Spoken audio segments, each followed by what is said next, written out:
Hello and welcome to God's Minute. I'm Pastor Jonathan Conrad. I'm the senior pastor at St. Paul's Lutheran Church in Wilmington, North Carolina. This week we are looking at part 1 of Daniel, and today we get a reading from the 4th chapter of Daniel. So let's get to it. Upon my bed, this is what I saw. There was a tree at the center of the earth, and its height was great. The tree grew great and strong. Its top reached to heaven, and it was visible to the ends of the whole earth. Its foliage was beautiful, its fruit abundant, and it provided food for all. The animals of the field found shade under it. The birds of the air nested in its branches, and from it all living beings were fed. I continued looking in the visions of my head as I lay in bed, and there was a holy watcher coming down from heaven. He cried aloud and said, "Cut down the tree and chop off its branches, strip off its foliage and scatter its fruit. Let the animals flee from beneath it and the birds from its branches. But leave its stump and roots in the ground, with a band of iron and bronze, in the tender grass of the field. Let him be bathed with the dew of heaven, and let his lot be with the animals of the field in the grass of the earth. Let his mind be changed from that of a human, and let the mind of an animal be given to him, and let 7 times pass over him. The sentence is rendered by decree of the watchers, the decision is given by order of the holy ones, in order that all who live may know that the Most High is sovereign over the kingdom of mortals. He gives it to whom he will, and sets over it the lowliest of human beings." This is the interpretation, O king, and it is a decree of the Most High that has come upon my lord the king.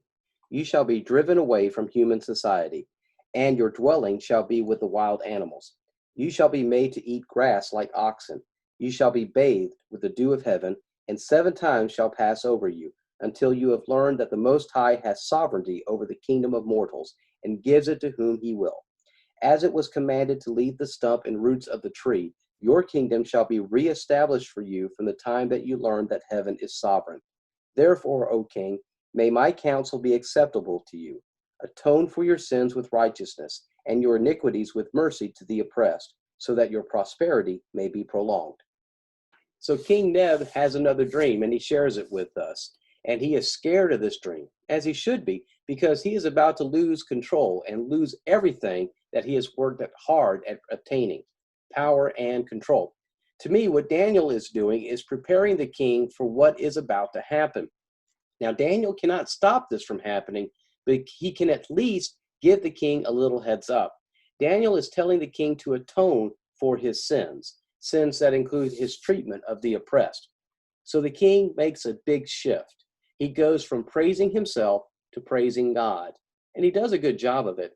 But I think what we see here is what happens when we have people tell us the road ahead is going to be tough, because people help us look out for the potholes and the traps on our journeys. Because we know when the bad is coming, we can prepare.